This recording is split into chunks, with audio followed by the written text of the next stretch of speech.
ისე გამოუვიდა ეს პატივი შეტანა რა. ბევრია თემო. ახო ბევრია იმეთოა ბევრი რომ ცოტაა. პატივი არა გვაქვს წელს თორე. ისე წესით 40 წუთი ხომ უნდა შევიდეს.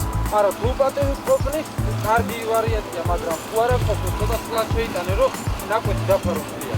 20 წელიწადი რაც ნაკვეთები დანაწილდა ჩვენს სოფელში, როგორც საქართველოს შეტანა პრიორიტიზება და იმის მერე ხალხი მიდის ესე თქვა ჯადოსულ წრეზე, მოსავლიანობა ცირდება, ხალხი ეფექტურად ვერ ამუშავებს ამ ნიადაგს, ხდება ისე რომ ეს ნაკვეთი გამოიფიტა.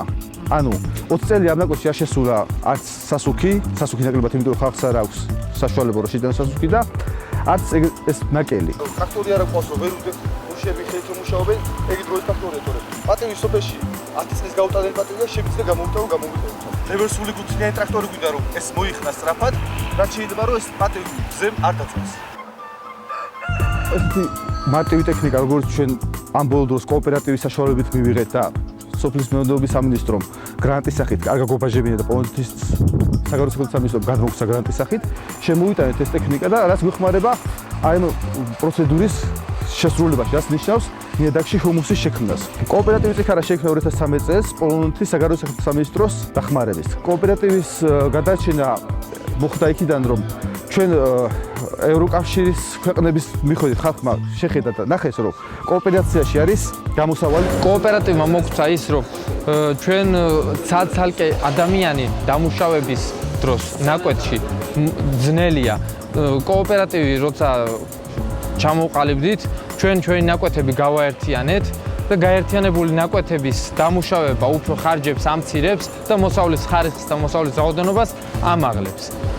რაც აქ აგრეგატები ვნახეთ, ეს პოლონეთთან მივიღეთ დახმარების სახით, გრანტის სახით. აგრეგატების შერჩევის საშუალება მოგვცა პოლონეთმა. სასიკეთო ის არის, რომ ეს კოოპერატივს გადმოგვცა პოლონეთმა გრანტის სახით და ამაში სახელმწიფოსგან მივიღეთ დახმარება დაახლოებით 9000 ლარის ფარგლებში გამბაჟება უწევდა და სახელმწიფოსგან გამბაჟების გარეშე მივიღეთ, არ გაგვამბაჟებინა და ეს იყო ძალიან კარგი დახმარება.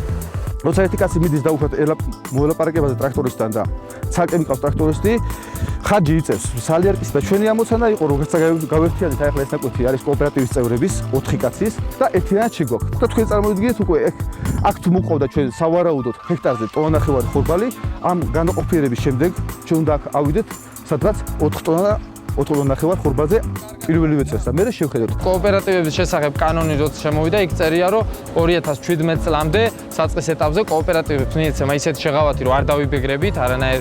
ხო და ეს არის კოოპერატივისთვის, რა თქმა უნდა, გლეხისთვის არის ძალიან დიდი შეღავათი.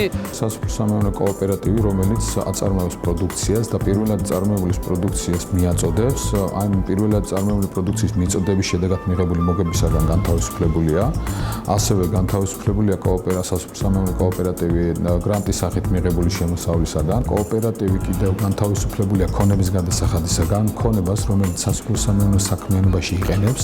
გარდა ამისა, სასოფლო-სამეურნეო კოოპერატივი განთავისუფლებულია ქონების გადასახადისაგან იმ ქონებაზე, რომელსაც მიიღებს ლიზინგის სახით მოძრავ ქონებას და გამოიყენებს თავის სასოფლო-სამეურნეო საქმიანობაში. საშემოსავლო გადასახადისაგან თავისუფლდება კოოპერატივის მეპაიე დივიდენდს, რომელსაც მიიღებს სასოფლო-სამეურნეო კოოპერატივისაგან, მეპაიე განთავისუფლებული იქნება საშემოსავლო გადასახადისაგან.